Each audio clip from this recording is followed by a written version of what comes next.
Hi, welcome to Oklahoma's COME conference. My name is Klista Storts. I'm with LifeWay Christian Resources, and I am so honored to get to be with you today. We are going to take just the next few minutes to talk about a blueprint for teaching in kids ministry. And we're going to talk about curriculum and some ways to use it and how you can use it to the best of your ability and to its full potential. Okay. Speaking of blueprints, my husband and I have been very blessed by God, and we are going to be building a new house. It is beyond my comprehension. Okay, we have never done anything like this ever, and never did I think that I would have the opportunity to. So we went and we looked at houses and like, okay, we like this model, but I don't know how to build. And so obviously we had to find somebody who did. And so very thankfully, this person is a contractor, and guess what? He's got blueprints on how to build a house. And as silly as that sounds, I got to thinking about it. I would never want to buy a house from somebody who didn't use a blueprint, from somebody who didn't use a plan. It is extremely hard for me to wait. I am so ready for this house, but I have found out everything that's involved in it. It doesn't just mean they're going to go and pour concrete over this dirt and then they're going to start building the house and it's going to be done in like, I don't know, maybe a week, right? That's what happens on TV all the time.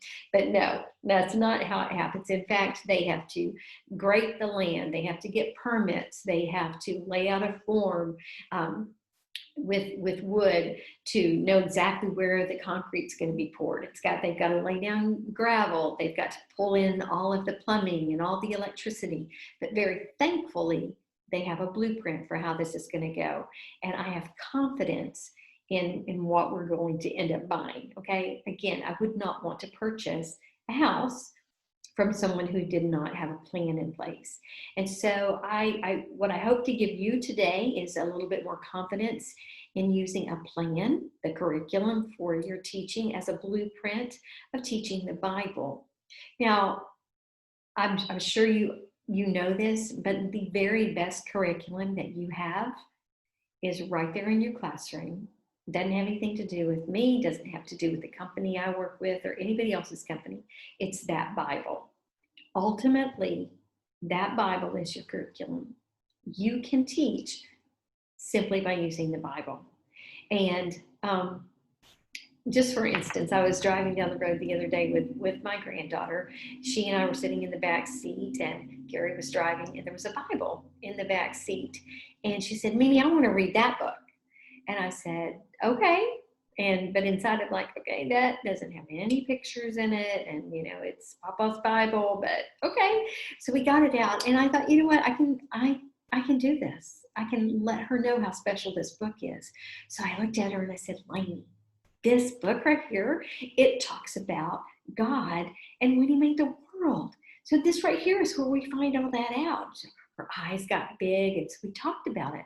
And we talked about God and Jesus being here when the world was started. And we talked about how he made the dark and the light. I said, do you know what that's called? So he said, oh, it's a day and night. And it was very good. So we went, we talked about everything and the animals and the people. And it was a wonderful time for me to say, you know what? That was pretty cool. It's something I teach people to do all the time.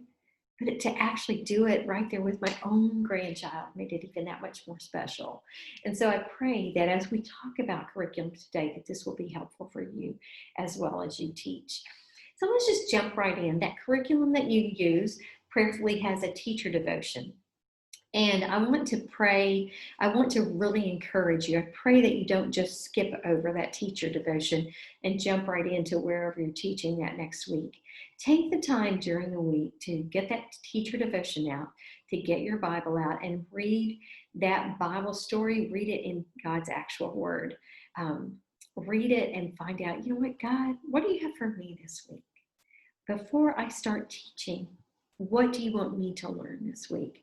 And then you'll be able to teach from the overflow. So don't skip over that part. Don't skip over that foundation. Ultimately, your yourself to fall in love with the Bible, because how are you going to teach someone else to if you don't, right? So be sure that you take that teacher devotion. Next, as you teach, I want to encourage you to remember who you're teaching. Remember, whether it's preschoolers or young kids, I want you to think about the characteristics of the kids who are in your class. They're active. And so your teaching has to be active, or you're going to lose those kids. So hopefully you've got some activities planned, and you'll read through there, you'll find some that are very active. We do very little sitting in preschool, very little. And so pick out some activities that you know are going to be active and fun for the kids. You also know that kids are very literal minded. So as you tell that Bible story in your own words, which is what we usually encourage you to do with preschoolers, is to tell it in your own words. But I want to caution you that you don't add to the story. You don't add details that really aren't there. Sometimes I will say, hey, I could imagine that it might have looked this way or this way, but I'm not going to say anything that's going to take away from what's actually in the Bible. But I want you to really remember that how literal minded they are, and not use words that they don't understand. That's why it's written in paraphrase, to help you to know, because they don't know our churchese, so to speak. They don't know that being washed in the blood of the Lamb doesn't mean they're going to be washed in the blood of the Lamb. So say it in words that you know that they're going to understand. You also know they're very curious. They're going to be asking questions, and welcome those questions. That means they're trying so hard to internalize what you're teaching and take it on for themselves. They're creative, so take those opportunities to let them imagine what something might have looked like. And that will help them, again, to make that story that much more real. Usually, if I am working with kindergartners, and if I'm talking about Mary and Joseph going to Bethlehem, I help them to know it's not like me just going to grandma's house. There's not a road out there. There are not McDonald's and side restaurants. I'll say, you know what? As they were traveling, they probably got hungry. They didn't have restaurants where you could just pop in and eat, so they had to take food with them. So let's talk about what kind of food you think that they took with them. So bring that to life for them as you tell that Bible story. Help them to understand that this really, really happened. Bring senses about, if you're talking to kindergarten boys about Noah's Ark, guess what? Talk about the smells, what it might have smelled like, all of those fun things, but they'll love it, and it brings it to life for them. All right, so remember some of those characteristics of those kids, so that you're sure that you're grasping their attention from the very get-go of what you're telling. Okay. The next thing I want to remind you is that kids learn very differently, and which is why with most curriculum you will have several different options of activities that you can do with kids. We know that there are verbal learners, visual learners, musical learners, natural learners, reflective kids who are going to be quiet and they don't want to be in a big group activity. There are relational kids who are so excited about being with all of their friends that anything that you do as a group, they're just going to love. You've got some logical kids who love puzzles, who love figuring out things, who love classifying. And so you're going to look for activities that each of these kids will love. Not that you have to have this a different activity for each and every child, because kids learn a lot of the same things, a lot of things in the same ways, and an activity can reach a lot of different learning styles at the same time.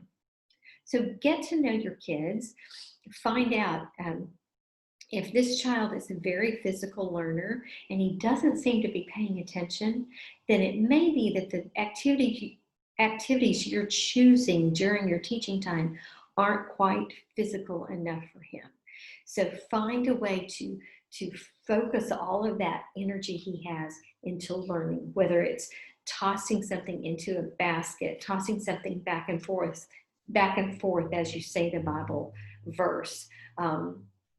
Anything, if you're wanting him to draw a picture, and if you've been with me, we've talked about this before, but if he doesn't want to sit still at a table, then I don't know, put the paper underneath the table, tape it up there and let him get underneath it and draw. That might be something that helps draw him in.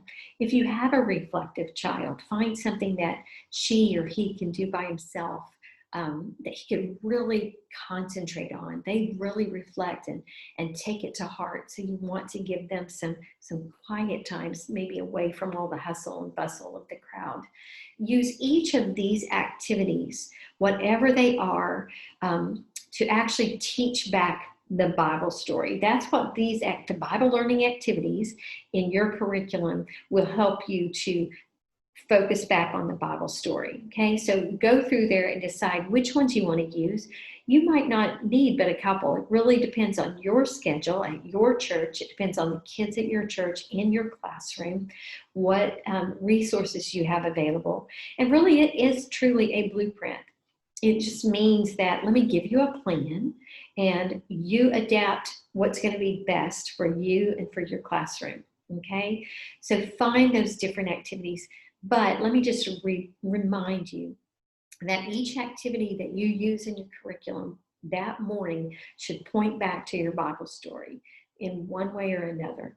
And usually it's not that hard to do. Just make sure that constantly you're helping them to understand, hey, this reminds me of our Bible story today. Today we're going to talk about such and such, and you guys are doing that right here in the block area. So make sure that you're using all of those fun different areas in your classroom, because you're going to be reaching different kids. And you know what? I've been pleasantly surprised. I have a group of kindergarten boys, all boys, okay? 8 boys every week, boys. And so I didn't often get my dramatic play area ready because I didn't think it would be something that they enjoyed. So one day, the Bible story was about hosting a guest. And so we got all of our stuff out in our kindergarten dramatic play area, and they loved every second of it. I had one over there cooking. I had one that was serving the guest. I had to be the guest, and they would come and feed, give me food. But never take for granted that they're not going to really enjoy an activity just because it's a girl or a boy activity. I guarantee you they love all of those kinds of things, and it gives them that opportunity to make that Bible story real to themselves, okay? Enjoy that time. And so be sure that you're choosing activities according to your kids and their likes, their dislikes, the ways they learn. We have a tendency to pick those that might be the least messy, those that might be the quietest activities, or they're not going to require a lot of prep on a teacher's part. So let me just encourage you to not do that, to go through and say, you know what, this is a messy activity, but I can tell they are going to love it, and they will. Another thing that I want to encourage you as far as those activities to go, remember I talked about that physical learner that doesn't seem sometimes to connect. I would encourage you to find the child that gives you the most challenge on a Sunday morning, okay? And say, you know what? I think he would love this activity right here. And so I'm going to plan today. We're going to do that activity. I'm going to get him involved. And you'll find your most challenging kids suddenly turn that behavior around, and they're the most engaged that you will have that day. And so just choose a child every week and say, I'm going after him today. I'm going after her today. And you'll find your teaching becomes much more efficient. It becomes more it gets easier, and you'll find that you're making more of a connection with those kids, all right? So going back to the blueprint, going back to that foundation, remember that everything that you're doing, every time you have those kids in your classroom, it's your opportunity to help build that strong foundation on which that child is going to grow as a Christian. I pray that as you've started this foundation early in life, that he'll come to know Christ at a very early age, so that he continue to grow solidly on that solid foundation, step by step, so that our ultimate goal is for him, again, to fall in love with the Bible and the author of the Bible, and then to grow into a very godly adult who can keep on passing the word of the Lord onto those around him, to his own children, to family. And that's what you want. And you are being a part of building that strong foundation week after week after week. And so use that curriculum. Don't be intimidated by it.